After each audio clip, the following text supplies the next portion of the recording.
was in college, the girl who was my girlfriend, she told me that since it wasn't working out for me in what I was looking at going into, she said, why don't you look at horticulture? And I said, that's plants, isn't it? And because I really hadn't had any exposure to horticulture except in high school.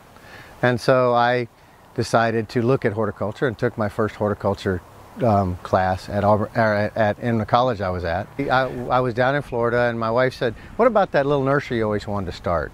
So that was in 1986, so we decided to sell our house and move up here and start the nursery with one greenhouse and then this half-acre shade house that you see here, which we built in July of '87.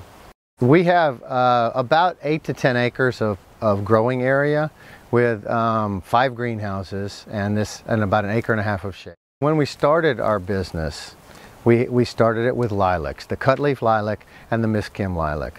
They were just plants that weren't used in the South much, and we decided that it was time to bring lilacs back to the South. So we looked at the cutleaf, we grew that, we grew the Miss Kim. We also grew winter honeysuckle, which is a wonderful shrub type honeysuckle. And we also grew a forsythia, the weeping forsythia, which is an old forsythia. And that's kind of how we got started in looking at the antique or heritage plants.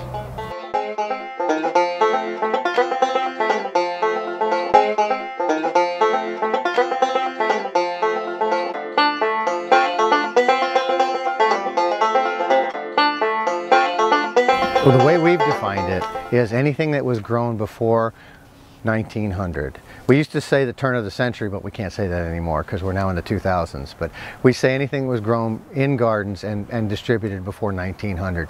And that could include natives too, because we do grow a number of native material. We normally use herbicides, but on stuff like these ferns that you see back here, we don't use herbicides, so I have to go through these about once a week just to make sure they're clean. I really enjoy doing that. But you know, the potting of it and just getting it all done. I love to watch a small plant like what they're putting out today, the butterfly bushes. I love to watch them grow into a finished shrub.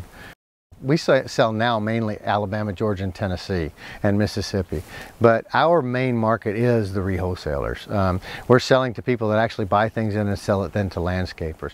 We sell to a lot of large landscapers too, and of course there is the garden centers. There are a lot of mom and pop garden centers which we still sell to.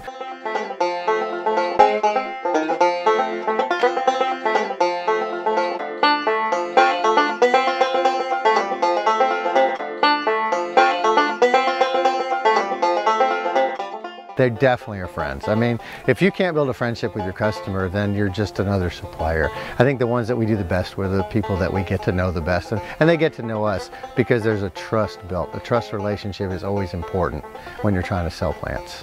Really trying to sell anything.